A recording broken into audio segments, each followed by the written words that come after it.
నా పేరు రాజకుమారి, మాది ధర్మసాగర్. నేను గత కొద్ది సంవత్సరాల కాడి నుండి కాళ్ళ నొప్పులతో ఇబ్బంది పడుతూ హాస్పిటల్లన్నీ తిరిగాను. నేను చాలా వరకు నాకు ఎక్కడ కరెక్ట్ సజెషన్ దొరకలేదు. హైదరాబాద్ కూడా వెళ్ళాను. లాస్ట్ కి ఎక్కడ నాకు నొప్పులు తగ్గలేదు.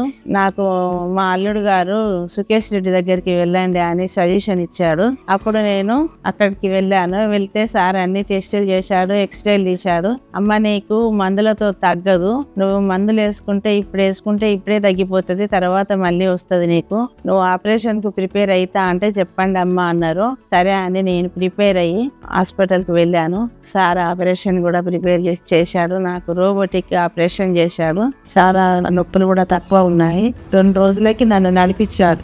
మిమ్మల్ని నడిచాను మెల్లమెల్లగా. తర్వాత 5 రోజులకు నన్ను డిశ్చార్జ్ చేశాడు. నేను ఇంటికి వచ్చాను. డ్రెస్సింగ్ పోయినప్పుడు నా సొంతంగా నేను వీల్ చైర్ లేకుండా నేను వాకప్ తో హాస్పిటల్ లోకి వెళ్ళాను, నడిచాను. ఆ తర్వాత మళ్ళీ 5 రోజులకి ఫుడ్ తిప్పడానికి రమ్మన్నారు. మళ్ళీ 5 రోజులకి మళ్ళీ పోయినప్పుడు కూడా అదే విధంగా నేను సొంతంగా నడుచుకుంటే హాస్పిటల్ లోపలికి వెళ్ళాను. ఇప్పుడు నేను బాగా నడుస్తున్నాను. ఫుట్లు కూడా మాంటిని బాగా నడుస్తున్నాను. ఇప్పటి వరకు చేసుకుని 22 రోజులే గాని నేను నా అంతటా నేను నా సొంత అవసరాలకు బయటికి వస్తున్నాను. హాస్పిటల్ మాత్రం చాలా మంచిది. ఎవరు గాని వెనకాడకుండా సార్ దగ్గరికి వెళ్తే మనం కరెక్ట్ గా నడుస్తాం. అట్లా ఉంది అక్కడ పొజిషన్ అంతా. ప్రతి ఒక్కరు సిస్టర్ కానుడి మొదలు పెడితే అసిస్టెంట్ తో ఆయమ్మల కానుడి చాలా బాగా అరుచుకుంటారు మనల్ని. సుకేష్ రెడ్డి గారికి, డాక్టర్ గారికి ధన్యవాదాలు.